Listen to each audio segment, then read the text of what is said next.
Adam here from the Walser Automotive Group. What I want to do today is take you on a test drive. So next to me here I have the all-new 2024 Hyundai Kona. So we'll look at the interior, the exterior, and then go for a spin around and see what it's like out on the open road. Okay, so now we're in the driver's seat of the 2024 Hyundai Kona, and this model is a complete refresh for the Hyundai Kona vehicles. Now, this one is the SEL in the all-wheel drive trim. So obviously it's cold out. We're heading into winter here in Minnesota, so I thought the all-wheel drive one would be a great one to take for a spin because that snow is definitely coming. Now, from there, this is kind of a second tier trim. Now, there's going to be the Hyundai Kona N line, and then you can go up to the Limited as well. So this gives a good amount of features, as this also has the convenience package added in. So let's start with our cell phones. We always have them with us, right? So the convenience package will add the wireless charging, and then as well, this model does have Apple CarPlay as well as Android Auto, and this one does have the 12.3-inch displays. So whether that's your gauge cluster or this one adds the navigation system, these are really cool. But let's go for a little spin around and see what we think. Now the gear selector, it's no longer down here at the cup holders, it's not up in the dash with the buttons. This one has a drive-by-wire system that's mounted just on the column here. So it's simple, you just click it into drive, and then that does free up quite a bit of space down here for your cup holders. So it's got these cool kind of swivel out cup holders, so you push the button, and like a switchblade, those things zing out of there, and it's got more than enough room to store stuff down here and to have your phone on the charger if you'd like, or there also is USB-Cs down here, so you can plug those in. Now, this particular SEL in the all-wheel drive is in Mirage Green. It looks really cool in the sunlight, and I think it kind of suits the vehicle nicely. This one has the lighter gray interior. There's a few different options, obviously, for the exterior as well as the inside, but it kind of two-tones through here. There's a silver brushed finish on the dash here. There's also a little bit of storage on the side here, but it's really nice. It's a very pleasant cabin, and the SEL, like I said, with the convenience package is kind of a mid-trim level, but if you're after maybe the heated leather seats or the cooled leather seats or that heated steering wheel, then you would have to jump up to the Limited model. So the SEL out on the open road, two engine options. They're both going to be 4 cylinders. You're going to have a turbo and a non-turbo. Obviously, the non-turbo version is going to give you a little bit better fuel economy. The turbo version will be a little bit zippier and a little bit more fun when you're actually out cruising around.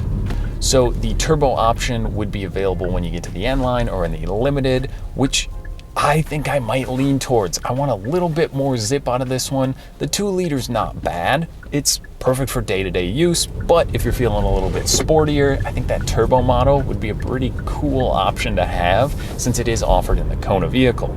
Now, again, I would opt probably for the all-wheel drive system, but if you don't have to worry about the inclement weather, then maybe the front-wheel drive would be a better fit for you, as it does get a little bit better fuel economy there as well. So let's touch for a second on safety now that I've been driving around for a little bit. It's quiet, it's comfortable in here, and it's going to keep you and your family safe when you're out on the road. It's going to have blind spot monitoring. This one also adds the adaptive cruise control system, so you can set it here, set your distance to 3, 2, 1, click it, and I'm cruising. And you can just click it again or tap the brakes like any other cruise control, and that's going to shut that off. But there's also a few other safety features in here, the backup camera being one of those. There's a few different views you can kind of select through, whether it's a straight down to see maybe the curb behind you, or just out back and you can get rid of the lines there. That's definitely very helpful. And then another thing, you're gonna have forward collision warning, as well as a few other collision warning settings. So if someone is in a spot you can't quite see, whether you're on the highway or in the city streets, that's gonna help you out in a pinch. Now back to these 12.3-inch screens. I love the layout in here. It's all digital for your gauge cluster, and then the infotainment screen, whether it's your navigation or your music, your CarPlay or anything like that, it's lightning fast. It's very responsive. It's one of the better systems I think out right now as far as Hyundai goes. And I mean, with that, there is still physical buttons. So I can change the air conditioning down here or the heater, and I can go in and select the home or the map. So it's not only run through the touchscreen, which is another great feature there, that they gave you the option to have physical buttons. And then again down below, this one with the convenience package does add the heated seats. So it's a cloth seat in here, which is cool because it heats up really quick in the wintertime. And then in the summer, it's not like black leather seats where you hop in and you're immediately burning your butt on these. So they stay a little bit cooler that way, which is nice as well. Now this one does have a couple different drive modes, so I can select between a sport mode. It kind of gives me a little racetrack emblem that goes through, and then a snow mode as well. So when it does start snowing, you can kick that over and it's going to give you the best possible traction and grip with the all-wheel drive. There also is going to be a little camera button down here, so you can kind of pull up your camera when you're going slowly or stopped, and then auto hold. So that's going to just hold the brakes for you. So if you come to a stoplight, you can kind of just lift off as long as you're fully stopped, and then you tap the accelerator again to get going, which is a pretty neat feature there.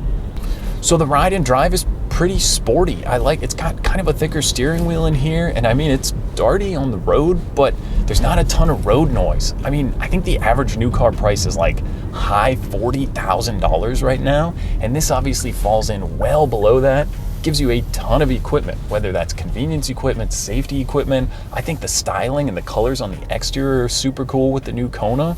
So if you're in the market for maybe a crossover SUV or a smaller SUV, whether that's for you or the family, or just getting back and forth to work or anything you're doing, I think the Kona does a great job of kind of doing it all, and it's definitely one you want to add to the list to come and check out. So that was just a brief look at the Hyundai Kona. Now, if you'd like more information or to schedule a test drive for yourself, you can visit us online at walser.com or stop by either one of our Hyundai locations. We'd be happy to help you out.